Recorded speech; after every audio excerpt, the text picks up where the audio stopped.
Hello friends, my name is Dr. Akanksha Chauhan. I am working as a fertility consultant with Lima Fertility Center, Greater Kailash 2, New Delhi. आज हम बात करेंगे blood test के बारे में जिसको हम AMH कहते हैं और AMH की इम्पोर्टेंस क्या है, AMH क्या होता है और क्यों किया जाता है। मैंने अपने पहले वीडियोस में भी बहुत बार बोला है कि आजकल जैसे हम अपने नॉर्मल हेल्थ चेकअप्स कराते हैं, हमें AMH को भी अपने हेल्थ चेकअप्स में इंक्लूड कर लेना चाहिए, क्योंकि फीमेल में सबसे इम्पॉर्टेंट ब्लड टेस्ट जिसके ज़रिए हम ये पता लगा सकते हैं कि हमारा फर्टिलिटी का स्तर क्या है या स्टेटस क्या है करंट फर्टिलिटी का, वो इस एक छोटे से ब्लड टेस्ट से हम पता लगा सकते हैं। AMH क्या है? AMH को हम फुल फॉर्म AMH की होती है एंटी मुलेरियन हार्मोन। जो अंडे हमारी ओवरीज में होते हैं वो इस हार्मोन को सिक्रीट करते हैं, इस हार्मोन को बनाते हैं। जब से एक बच्ची पैदा होती है, जब से जवानी में उसको पीरियड आने शुरू होते हैं, इस हार्मोन के प्रोडक्शन जो होती है अंडों द्वारा, उससे उसका स्तर धीरे धीरे गिरता चला जाता है। जैसे हमारे शरीर के अंडे कम होते चले जाते हैं उम्र के साथ साथ, वैसे इस हार्मोन का स्तर भी हमारे ब्लड में कम होता चला जाता है। एक समय के बाद ये स्तर इतना गिर जाता है कि हमारी प्रेगनेंसी होने में या फर्टिलिटी के लिए ये एक बाधा हो सकता है या हमें ट्रबल कर सकता है। उसी को जांचने के लिए एक छोटा सा टेस्ट ब्लड द्वारा किया जाता है जिसको हम AMH बोलते हैं। बहुत लोगों का सवाल होता है कि AMH को कब करना चाहिए, कोई ऐसा स्पेसिफिक दिन है कि भाई पीरियड के इस दिन पे ही किया जाएगा, तो ऐसा कुछ नहीं है।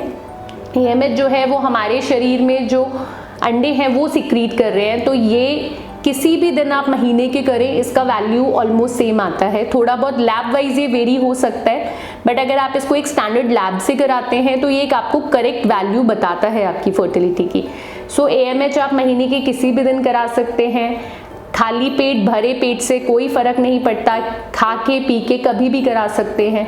बट हाँ, ये हर साल दर साल ये गिरता चला जाता है। इसका जो डिक्रीज है वो 7 to 20% डिनोटेड है एवरी ईयर। हर साल AMH कम होता चला जाता है।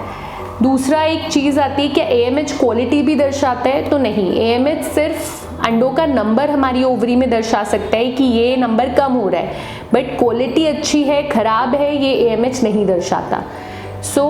एक सवाल होता है क्या लो AMH ही खराब होता है, क्या हाई AMH नॉर्मल होता है? तो ऐसा नहीं है। AMH की एक रेंज है जो हम नॉर्मली डॉक्टर्स एज के हिसाब से डिफाइन करते हैं, बट ग्रॉसली हम इसको 1.5 to 3.5 नॉर्मल मानते हैं। अगर उससे बढ़ा हुआ AMH आता है तो वो PCOD पेशेंट्स में हमें कई बार मिलता है, क्योंकि उनमें अंडों का नंबर ओवरी में बहुत ज़्यादा होता है, इसलिए AMH की वैल्यू बहुत ज़्यादा होती है। लो AMH अगर ओवरीज में अंडे खत्म हो गए हैं या मेनोपॉज की तरफ हम जा रहे हैं तब हमें लो AMH मिलता है। दोनों ही सिचुएशन हमारे लिए बहुत अच्छी नहीं होती, लो AMH भी हाई AMH भी।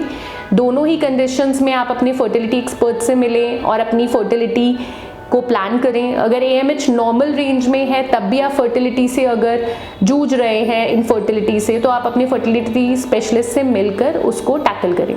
Thank you.